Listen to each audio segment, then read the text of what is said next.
How are you doing? Good? Good. Today we are here with something I am incredibly excited about, being the Mandalorian Season 2.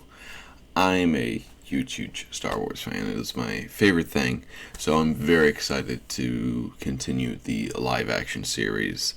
I'm excited for this for a multitude of reasons. Season 1 was great. Getting some more Mandalorian lore, getting some more post Return of the Jedi, new canon story, and just getting to see how it all unfolds. The Everything about it is just so great, and getting to see Mandalorians get some love is always great. And I don't want to speculate too much, but I've heard through the grapevine a couple things that may appear this season, and a couple things one might hope for and speculate some more. I have no words to express how excited I am for this new season or Star Wars content in general. So, without any further ado, let us begin. There they are, the dynamic duo themselves, Mando and Baby Yoda. What a pair they are. Something I like about The Mandalorian is, in terms of music, it isn't afraid to break new ground while also feeling like Star Wars still. And The Mandalorian isn't really derivative of like the main movie music that much. It's very much its own feel, its own style. But it still works. Ooh, Twi'lek, first alien of the season.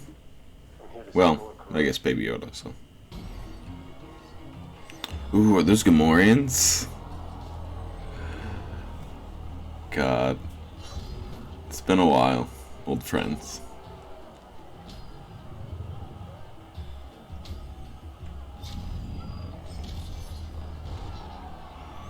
This is the sort of world building that I live for. Seeing what people do for fun in the galaxy. Tell me where the Mandalorians are, and I'll walk out of here without killing you. But you said you weren't the gambler. Baby Yoda knows what's up. Man, I love those things. Oh, the Gamorrean just coming in clutch. Ooh, getting some stabs. It's not like there's a bunch of blood spurting out, but you usually don't see people get stabbed in knives in a lot of Star Wars stuff these days. It's her again. The person that voices Princess Caroline in BoJack Horseman. Yeah. I guess a lot has changed since you were last in the most. That's me. This little thing has had me worried. Oh my god. Come here, you little womp. It, Looks like it remembers me. How much do you for it? Just kidding. Mm. Not really. a lot of things try and be cute, and they fail. But for some reason, maybe it's the practical effects, Baby Yoda just authentically, really, actually is cute. I'm glad we're getting some more of Tatooine. Tatooine has a lot of potential for interest in world building, especially the Tusken Raiders, but I'm sure we'll get more of that sort of thing in the Kenobi series. I hope. Between last season and this season, it's interesting to see glimpses, giving a little bit more depth to the Tusken Raiders beyond just mindless raiders, kind of like you had in KOTOR with their culture. So I'm a fan of that. Because Tusken Raiders and other planetary indigenous peoples are pretty interesting to me. The ones that aren't just spread all out like Mandalorians or Twi'leks or what have you. Such a Western vibe. And I'm here for it. That's what I love about Star Wars. You can have all different of these slices kinds of stories. You can have the ones that are kind of reminiscent of the original trilogy in terms of frontier aesthetic and throw in some Western spice. Or you could have like a big war story like Rogue One, and both fit into the universe.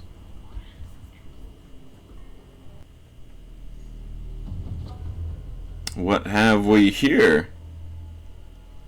Huh.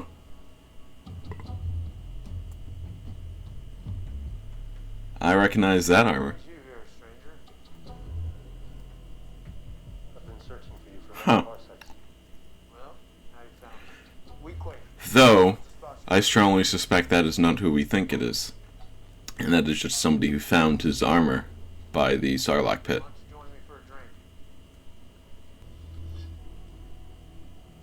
drink? Yeah, that's definitely Boba's armor. That's for sure. Never met a real man.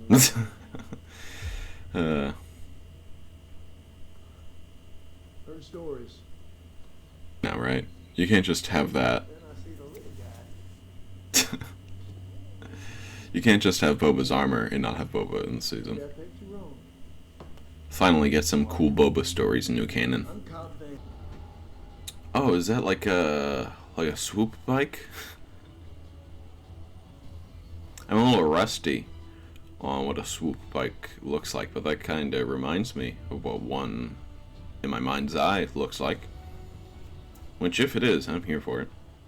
You don't understand what it was like. Started after we got news of the Death Star blown. Which one? Ah, yeah. Getting some world building. The Empire was pulling out of Tatooine. There was blaster fire. Yeah, on both sides. Tatooine definitely isn't a world you want to fight over. Celebrate. That very night, the mining collective moved in. Yeah, interesting. That's interesting to consider. Because I never really thought about the power vacuum left by the Empire on these Outer Rim worlds, and people like slavers taking full advantage of it. You just kind of think the Empire leaves, and then everyone's like, okay, let's wait for the rebellion. Oh, jeez. So I really, really, really like that world building. I lit out. Took what I could from the invaders. The last Fett. Well, not actually, because this is this Marshal guy, but...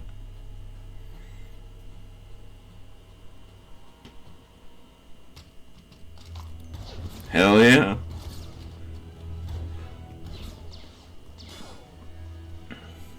Veskar's a wonderful thing, ain't it? Or is Boba's armor supposed to be Beskar? Or is it like a Durasteel mix? I don't know.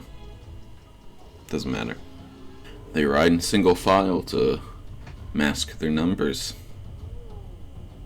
As the late, great, old Ben Kenobi would say. You know, this is probably a good thing. Healing the wounds between the Tusken Raiders and the townspeople. Less than a year ago. Killed half a dozen of us by the mining. Maybe going forward, this will allow relations to be better. There he is. Oh wow, that's weird. It just got rid of the black bars. I guess to give this scene it's the full cinematic love, but it's definitely a different vibe than with the black bars. There. No. Get the heck out of Dodge. That's not a good way to go. Yeah. Use your jetpack. I guess they both got jetpacks. You know, this guy might not be officially Mandalorian, but in terms of warrior moxie, he's got that Mandalorian spirit. Which, it being a creed and all, isn't it the point? What I like about Mando is that in every episode, he's sort of like increasing his legend. You know, he's passing through small areas, smallish for the galaxy, I guess, doing incredible things and leaving in the dead of night. And I can just imagine them telling legends about him afterwards and them spreading and building up a real proper persona. Ah, a pearl, just like in KOTOR. Cool. Cool. Yeah, I remember the Crate Dragon was pretty fucking hard in KOTOR too. Who do we got here?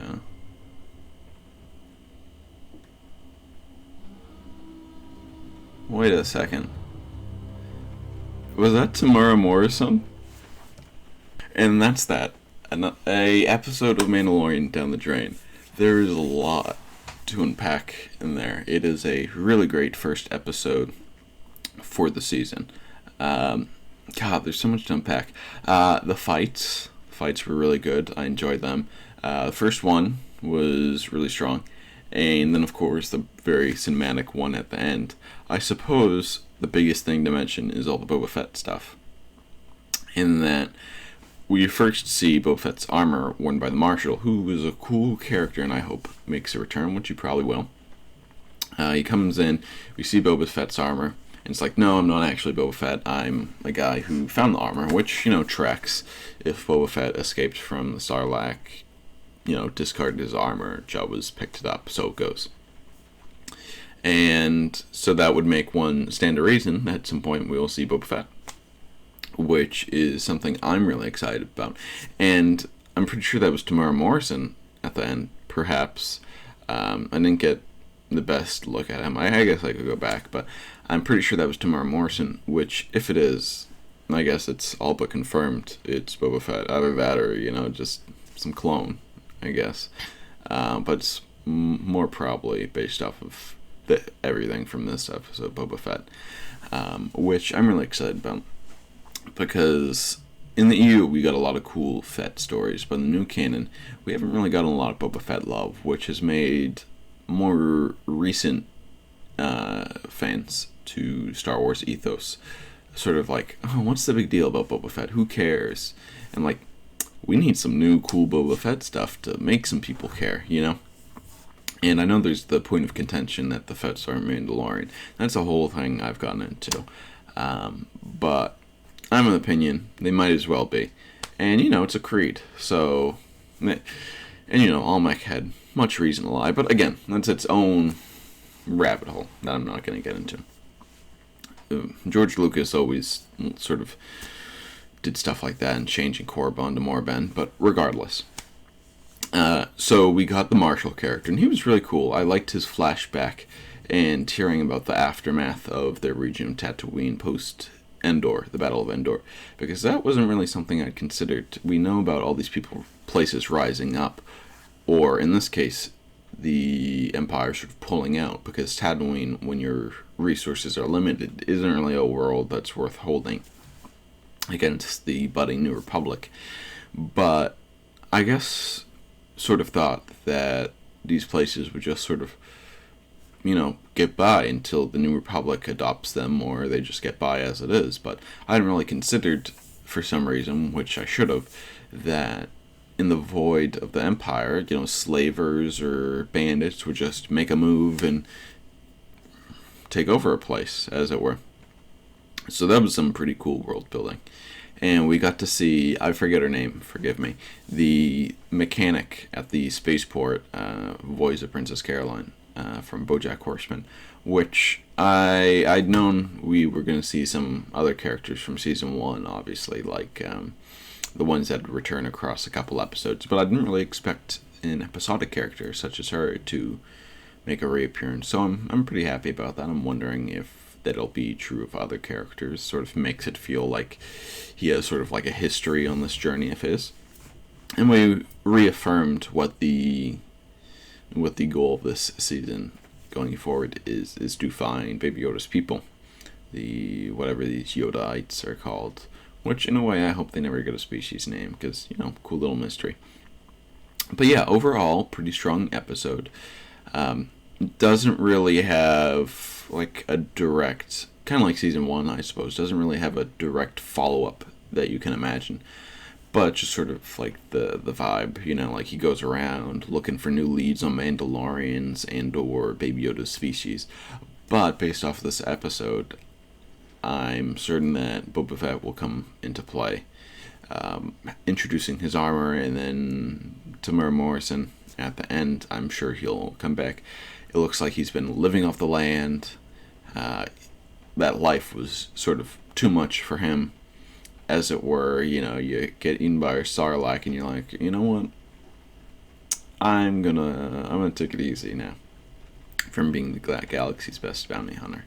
So we'll see what gets him back into play, if anything. Maybe the Mandalorian will be like, haha, found you again on yet another Tatooine episode. Which, no hate against Tatooine. I'm loving the world building with the Tusken Raiders and everything. But, a lot of other worlds, too, that can give you the sort of frontier feel.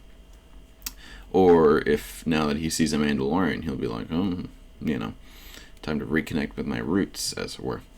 I don't know. I look forward to when we're seeing some of the other friends from Season 1. I'm wondering when we'll see that Imperial scientist again. Speaking of Imperials, that's something I'm really looking forward to. Moff Gideon, really cool villain. And just in general, looking forward to seeing the Imperial remnants. Something curious about Moff Gideon, actually, is I think a good gauge of how influential, how powerful his sort of warlord sect is whether or not he has a Star Destroyer or Star Destroyers. So we'll see that as well. So overall, really strong first episode. I liked it. Like I said, big Star Wars fan, so this scratched a lot of itches in terms of Tatooine world building, general post-Return of the Jedi world building. Some KOTOR references, got that little pearl and perhaps a swoop bike. And then, of course, Boba the Fett, as it were. I wish I knew that whole rap by heart. If you know, you know. But subscribe if you want to see more. Otherwise, have a wonderful day, and I mean that. Enjoy.